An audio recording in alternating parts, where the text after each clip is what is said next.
ഈ postmortem depression നമ്മുടെ ആണുങ്ങളിലും ഉണ്ടാവാറുണ്ട്. നിങ്ങൾ ചോദിക്കുക, ആണുങ്ങൾ ആരും ഗർഭം ധരിക്കുന്നില്ല, പ്രസവിക്കുന്നില്ല. പക്ഷെങ്കിൽ പാർട്ട്ണർ ഗർഭവതി ആകുമ്പോൾ ഈ പുരുഷന് ആദ്യം ഭയങ്കര സന്തോഷമായിരിക്കും.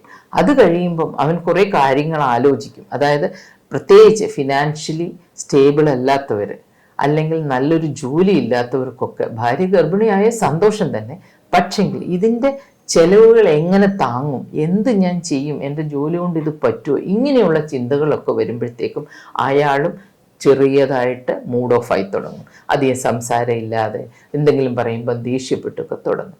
അപ്പോഴാണ് ആ പാർട്ട്ണർ, അങ്ങേരുടെ പാർട്ട്ണർ സംസാരിച്ച്, അല്ലെ പേരൻസ് സംസാരിച്ച് അവരെ കൂൾ ഡൗൺ ചെയ്ത് കഴിഞ്ഞാൽ അവർ നോർമൽ സ്റ്റേജിൽ വരാവുന്നതേ ഉള്ളൂ.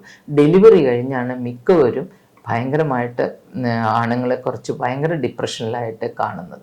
ആ സമയത്ത് പേരൻസ് അവരെ കുറ്റപ്പെടുത്തുകയും കൂടെ ചെയ്താൽ അവർ വല്ലാത്തൊരു സിറ്റുവേഷൻ, അതായത് ആ സൈക്കോസിസ് സിറ്റുവേഷനിലോട്ട് തന്നെ പോകും.